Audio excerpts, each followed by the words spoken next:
নমস্কার, আপনারা সবাই কেমন আছেন? সুচিস্মিতা ডেলি ব্লগে আপনাদের সবাইকে স্বাগত। গুড মর্নিং সবাইকে।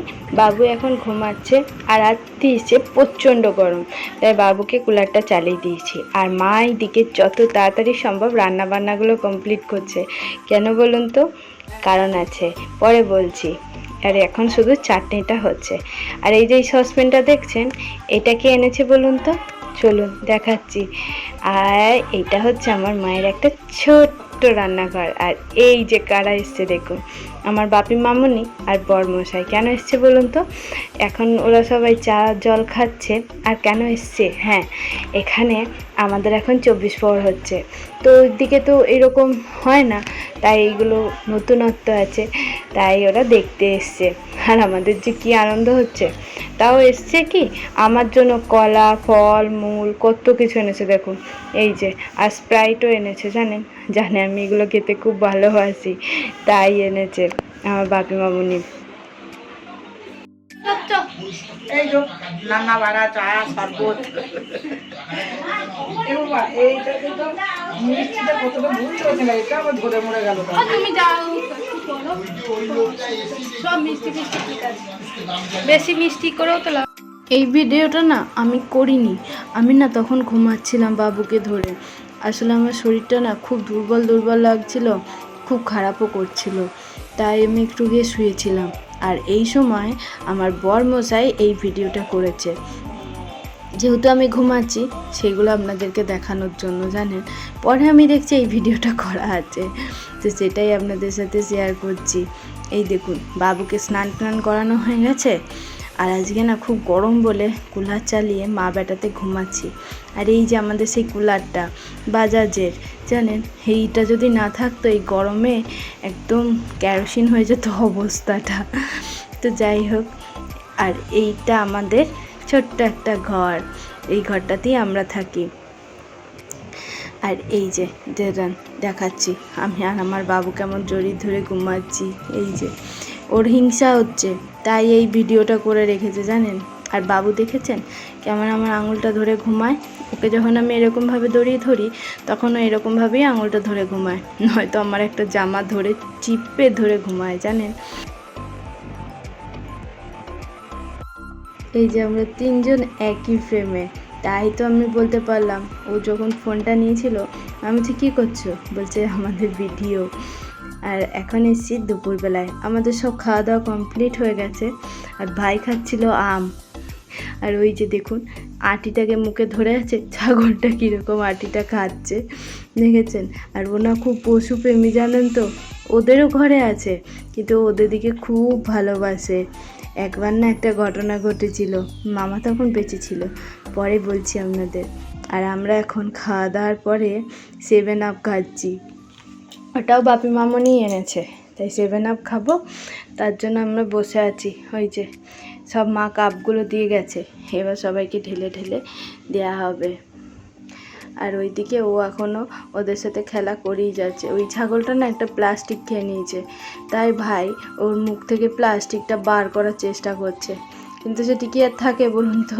না, ওকে ও বার করতে পারবে? ও কখন খেয়ে ওর পেটের মধ্যে ভরে দিয়েছে। আমাদের গ্রামে যে 24 প্রহর হচ্ছে তার ভিডিওটা আমি আপনাদের সাথে কাল শেয়ার করব, দেখবেন আপনাদেরও খুব ভালো লাগবে। আর ওই যে মা আসছে, মা ওই আমাদের বাইরে খাবারগুলো দিতে গেছিলো, এই কুকুরগুলো খেয়ে নেবে তাই। আর এই দেখুন মা দাঁড়িয়ে দাঁড়িয়ে এখন বাইরের কাণ্ড কারখানা দেখছে। সবার স্প্রাইট খাওয়া হয়ে গেছে, আমি এখন স্প্রাইট খাচ্ছি। সবাই খেয়েছে কিন্তু ভাইকে দেয়া হয়নি, ভাই যেহেতু আম খেয়েছে, আম খাওয়ার সাথে সাথে না স্প্রাইট খেতে নিই, তাহলে না খুব শরীর খারাপ করে। তাই ও বলছিল একটু দিতে, আমি বললাম রাত্রে খাস, এখন খাওয়া যাবে না, তাই ওকে আমি দিইনি, আমি এখন খাচ্ছি। মামা যখন বেঁচে ছিল তখন মামাদের দুর্গাপুজো পালা পড়তো। আর আমাদের এখানে দুর্গাপুজোতে নবপত্রিকা আসে, আর সেই পুজোতে 3 দিন ধরে পাঠাচোট দেওয়া হয়। সেই সময় মাইমার ছাগল পুষতো, আর সেই সময় একটা পাঠা নিয়ে গিয়ে মামা চোট দিয়ে দিয়েছিল, তো পাওয়া যায়নি কিনতে, তো ওদেরই একটা পাঠা নিয়ে গিয়ে ওরা চোট দিয়েছিল। জানেন ভাইয়ের কি কান্না, ও এতটাই ভালোবাসতো, ও যেখানে খাবার খেত পাশে ওদের দিকে খাবার দিত, ও ওদের সাথে শুতো, এরকম পর্যন্ত ছিল।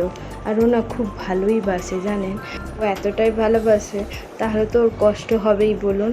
তাই মা বাবা যখন এদের দিকেই বলে বিক্রি করে দেবো, তখনই আমার কি কষ্ট হয়।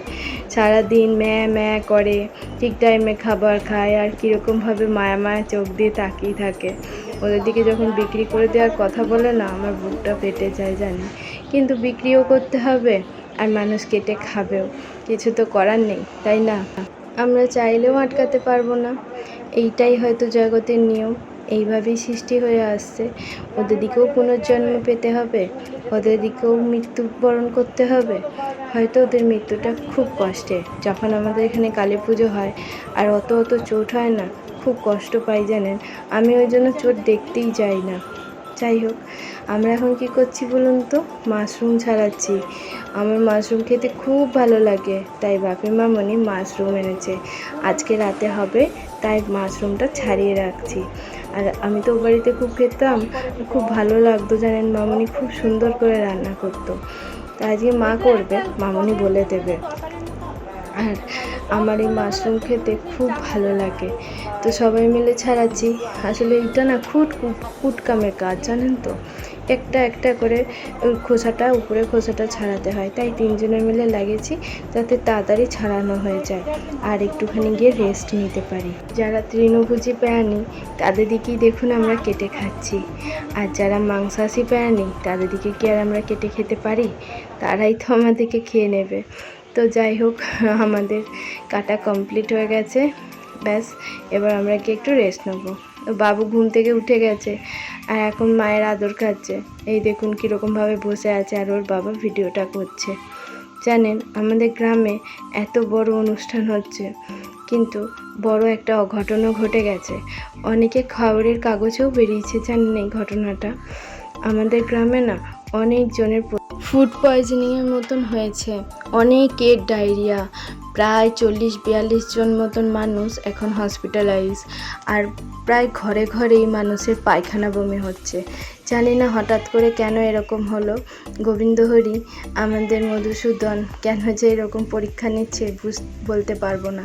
আমারও আজকে 3-4 বার পায়খানা হয়েছে জানেন তো। যাই হোক, আমি অনেকটাই স্টেবল আছি, ভালো আছি। তো চলুন ভিডিওটা এখানে শেষ করি, আর ভগবানের কাছে প্রার্থনা করি যারা এখন হসপিটালাইজ আছে তারা যেন খুব তাড়াতাড়ি ভালো হয়ে বাড়ি ফিরে আসতে পারে। গ্রামে এত বড় অনুষ্ঠান, কিন্তু কেমন মন খারাপ বলুন তো। জানি না ভগবান কিছুতে অসন্তুষ্ট হয়েছে কি না। আমরা মানুষরা শুধু ভগবানের কাছে চেয়েই থাকি, হয়তো কিছু দিতে পারি না। যাই হোক, কিছু তো অঘটন নিশ্চয়ই ঘটেছে, তাই এরকমটা হয়েছে। তাহলে চলুন এই ভিডিওটা এখানেই শেষ করছি, দেখা হবে একটা নতুন ভিডিওর সাথে। ততক্ষণে আপনারা সবাই ভালো থাকুন, সুস্থ থাকুন, আর আমার এই ভিডিওটা যদি আপনাদের ভালো লেগে থাকে অবশ্যই একটা লাইক করুন, শেয়ার করুন, কমেন্ট করুন, আর যারা নতুন আমার ভিডিও দেখছেন তারা আমার চ্যানেলটাকে সাবস্ক্রাইব করে দিয়ে আমার পাশে থাকুন, আমাকে একটু এগিয়ে যেতে সাহায্য করুন, যাতে আমি একটু ইউটিউবে জায়গা করে নিতে পারি। আপনাদের আশীর্বাদ আর ভালোবাসা না থাকলে সেটা কখনোই সম্ভব নয়। আপনাদের এরকম ভালোবাসা আর আশীর্বাদ থাকলেই আমি ইউটিউবে ঠিক একদিন জায়গা করে নিতে পারবো।